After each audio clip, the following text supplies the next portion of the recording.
Pembayaran BKM 2022 akan dikreditkan terus ke akaun bank masing-masing. Sungguh pun begitu bagi penerima baharu BKM 2022 yang masih tidak mempunyai akaun bank atau tidak melaporkan maklumat akaun bank semasa permohonan, perlu membuat tuntutan pembayaran secara tunai di kaunter Bank Simpanan Nasional BSN.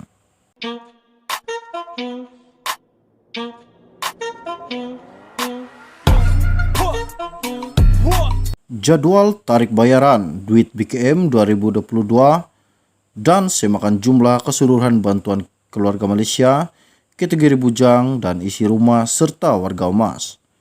Pembayaran duit bantuan kewangan keluarga Malaysia BKM 2022 akan dimasukkan atau dikreditkan terus ke dalam akaun bank penerima ataupun membuat tuntutan tunai di cawangan BSN bagi penerima yang tiada akaun bank setelah permohonan baharu. Kemaskini maklumat atau permohonan rayuan masing-masing telah disahkan berjaya.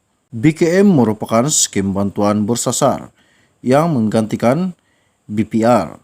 BKM dilaksanakan dengan kadar bantuan dan kategori pendapatan lebih baik bermula Januari 2022. Sama seperti bantuan prihatin rakyat BPR, sebelumnya pembayaran duit BKM 2022 turut akan dibuat secara berperingkat sehingga mencapai jumlah kadar keseluruhan berdasarkan kategori pendapatan bulanan, isi rumah, bujang dan warga emas seperti mana yang telah ditetapkan oleh kerajaan. Penerima bantuan BKM kategori isi rumah 2022 akan menerima jumlah tambahan BKM sekiranya menepati syarat-syarat kelayakan. Tambahan RM500 kepada penerima kategori isi rumah berstatus ibu bapa tunggal yang mempunyai anak menepati syarat.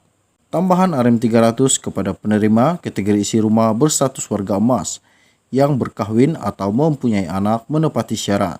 Kementerian Kewangan Malaysia menerusi Lembaga Hasil Dalam Negeri LHDNM akan mengeluarkan jadual pembayaran bantuan keluarga Malaysia 2022 sebagai rujukan penerima.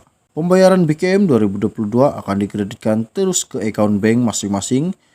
Sungguh pun begitu bagi penerima baharu BKM 2022 yang masih tidak mempunyai akaun bank atau tidak melaporkan maklumat akaun bank semasa permohonan, perlu membuat tuntutan pembayaran secara tunai di kaunter Bank Simpanan Nasional BSN. Maklumat permohonan BKM 2022 yang baharu maupun kemaskini maklumat penerima sedia ada akan melalui proses verifikasi yang dilakukan secara menyeluruh dengan pelbagai agensi kerajaan untuk mengenal pasti pendapatan bulanan terkini, permohonan baru dan penerima sedia ada.